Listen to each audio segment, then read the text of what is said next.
आज सुनेंगे सोमवार की गाथा और आरती। भोलेनाथ की जय हो, भोलेनाथ की जय हो, माता पार्वती की जय हो, माता पार्वती की जय हो। एक साहूकार था जो भगवान शिव का अनाय भक्त था। उसके पास धन धन आए, किसी भी चीज की कमी नहीं थी, लेकिन उसकी कोई संतान नहीं थी। और वो इसी कामना को लेकर रोज शिव जी के मंदिर जाकर दीपक जलाता था। उसके इस भक्ति भाव को देखकर एक दिन माता पार्वती ने शिव जी से कहा कि प्रभु, यह साहूकार आपका अनय भक्त है, इसको किसी बात का कष्ट है तो आपको उसे अवश्य दूर करना चाहिए।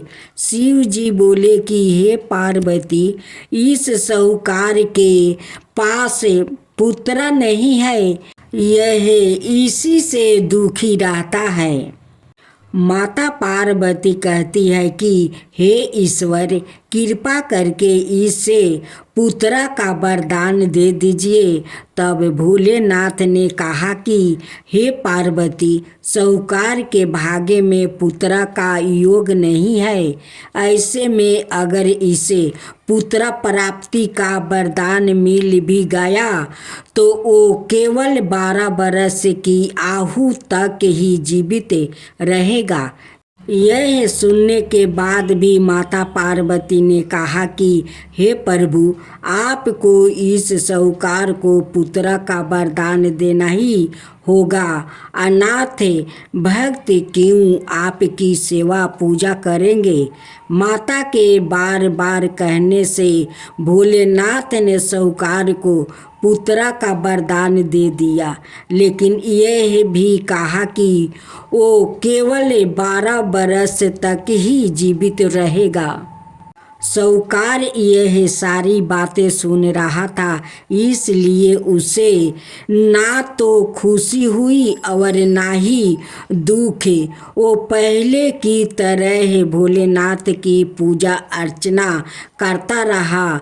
उधर सेठानी गर्भवती हुई और 9 महीने के बाद एक सुंदर सा बालक की प्राप्ति हुई। परिवार में खूब उत्साह मनाया गया, लेकिन साहूकार पहले ही की तरह रहा और उसने लड़का की 12 बरस की आयु का जिक्र किसी से भी नहीं किया। जब बालक 11 बरस की आयु हो गई तो एक दिन साहूकार की सेठानी ने बालक के विवाह के लिए कहा। तो साहूकार ने कहा कि वो अभी बालक को पढ़ने के लिए काशी जी भेजेंगे। इसके बाद उसने बालक के मामा जी को बुलाया और कहा कि इसे काशी पढ़ने के लिए ले जाओ और रास्ते में जिस भी स्थान पर रुकना, वहाँ यज्ञ करते और ब्राह्मणों को भोजन कराते हुए आगे बढ़ना। उन्होंने भी इसी तरह करते हुए जा रहे थे कि रास्ते में एक राजकुमारी का विवाह था। जिससे उसका विवाह होने वाला था वो एक आँख से काना था। तो उसके पिता ने जब अति सुंदर साहूकार के बेटे को देखा तो उनके मन में आया कि क्यों ना इसे ही घोड़ी पर बैठाकर शादी के सारे कार्य संपन्न करवा लिया जाए। तो उन्होंने मामा से बात की और कहा कि इसके बदले में वो अथाह धन देंगे। तो वो भी राजी हो गया।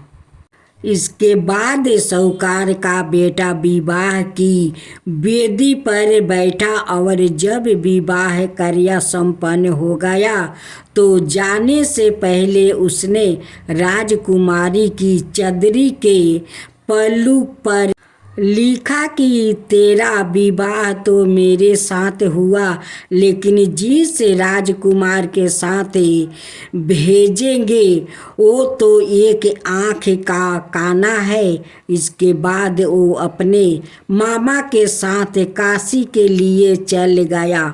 उधर जब राजकुमारी ने अपनी चुनरी पर यह लिखा हुआ पाया तो उसने राजकुमार के साथ जाने से मना कर दिया।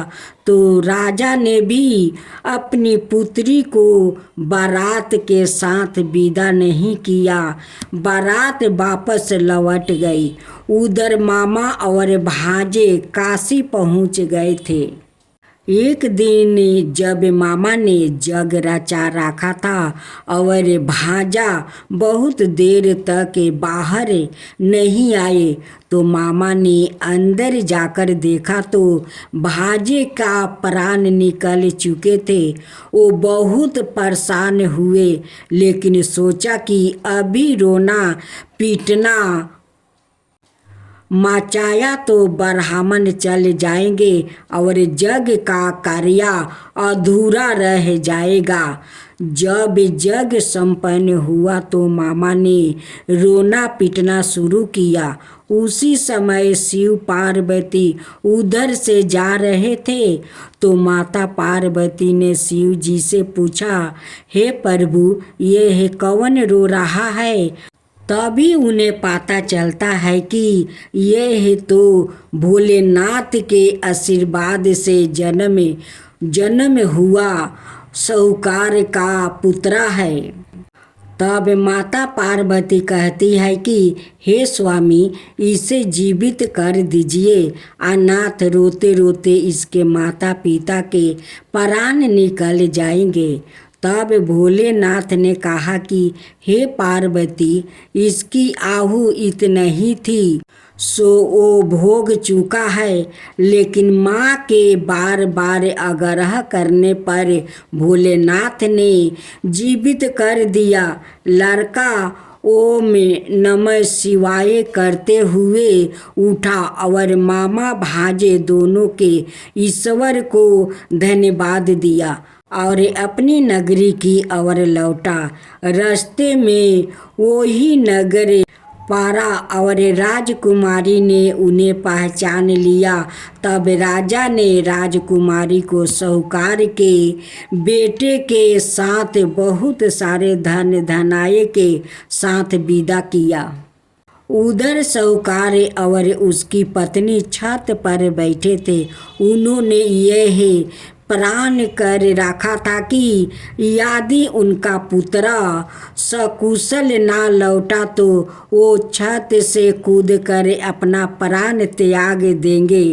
तभी लड़के के मामा ने आकर साहूकार के बेटे और बहू के आने का समाचार सुनाया, लेकिन वो नहीं माने तो मामा ने शपथ पूर्वक कहा। तब तो दोनों को विश्वास हो गया और दोनों ने अपने बेटे बहू का स्वागत किया। उसी रात साहूकार को सपने में शिव जी ने दर्शन दिया और कहा कि तुम्हारे पूजन से मैं प्रसन्न हुआ। इसी प्रकार जो भी व्याकृत इस कथा को पढ़ेगा या सुनेगा उसके समस्त दुखों दूर हो जाएगा और मन बचित सभी कामनाओं की पूर्ति होगी। जय शिवा ओमकारा, प्रभु हरे शिवा ओमकारा। ब्रह्मा विष्णु सदा शिव अर्धंगिनी धारा। ओम जय शिवा ओमकारा। एकानन चतुरानन पंचानन राजे। शिव पंचानन राजे। हंसासन गरुड़ासन विषवाहन साजे। ओम जय शिवा ओमकारा। दो भुज चार चतुर भुज दस भुज अति सोहे तीनों रूप निरखता त्रिभुवन जनि मोहे ओम जय शिवा ओमकारा। अक्षर माला बने माला मंगी माला तारी चंदन मृग मद सोहे बोले सुभिकारी ओम जय शिवा ओमकारा। श्वेतांबर पीतांबर गंबरे अंगे सनिकादिके बरे मादिकी भूतादिकी संगे ओम जय शिवा ओमकारा। करिके मध्यम कमंडल चक्र त्रिशूल धरता जग करता जग भरता जग पालन करता ओम जय शिवा ओमकारा। ब्रह्मा विष्णु सदा शिव जानते अविवेका प्राण बचर के मध्यम यहे तीनों एका ओम जय शिवा ओमकारा।